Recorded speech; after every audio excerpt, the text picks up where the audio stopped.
had a very bad headache since this morning. Testimony of a farmer from the village of Olaf. The man closed his eyes and said that he and all his household members, and even the children, were suffering from headaches. Testimony of a boy named Mihail, who looks after the cows on the farm. The young man looked at the animals with concern and said that the cows had not been drinking since yesterday, and that dehydration was not far away. The hero and the knight were walking down the street. The boy thoughtfully touched his chin and muttered that the villagers were complaining, and even the animals were avoiding drinking.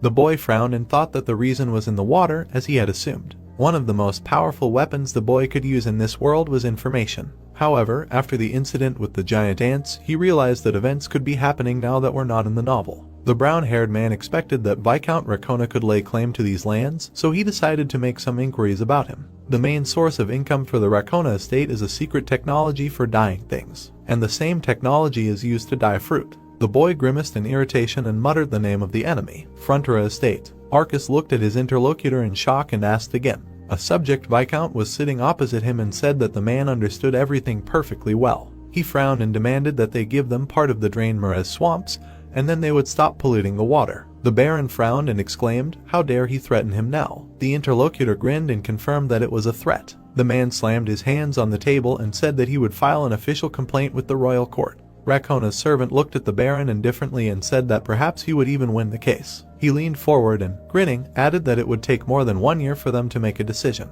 Legal expenses, as well as the purchase of drinking water, are not small. The interlocutor asked whether Frontera would be able to hold out for that long. The Baron gritted his teeth, but said nothing. The guest stood up and advised the man to make a wise decision. He glanced sideways at the owner as he passed. Arcus turned around and said that his son and their workers had shed blood and sweat draining these swamps. He promised that he would not give up a piece of land to such a scoundrel. The man bowed with a grin before leaving.